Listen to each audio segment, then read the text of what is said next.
Pan పెట్టుకొని oil వేసుకోవాలి. ఒక 2-3 టేబుల్ స్పూన్ జీలకర్ర, ఆవాలు, ఉల్లిపాయలు,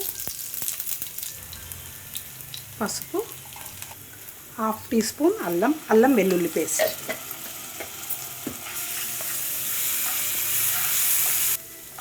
సిమ్లా మిర్చి, ఒక 5 నిమిషాలు మూత పెట్టుకొని మగ్గించుకోవాలి.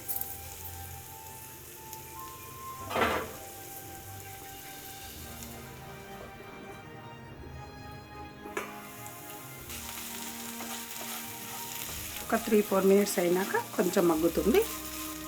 పచ్చిమిర్చి పేస్ట్, తగినంత ఉప్పు, వేయించి మిక్సీ చేసుకున్న నువ్వుల పిండి, కొద్దిగా వాటర్, ఇష్టం ఉన్న వాళ్ళు పాలు కూడా పోసేయచ్చు, కొత్తిమీర, ఒక హాఫ్ టేబుల్ స్పూను ధనియా పౌడర్. ఒక 2 నిమిషాలు మగ్గనియాలి.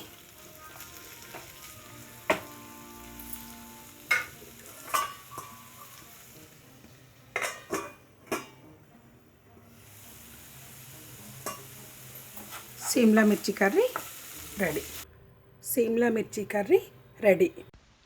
మా ఛానల్ని సబ్స్క్రైబ్ చేసుకోండి. ఇంకా అక్కడ బెల్ కనిపిస్తుంది కదా, దాన్ని క్లిక్ చేయండి. అప్పుడు మా వీడియోస్ మిస్ అవ్వరు.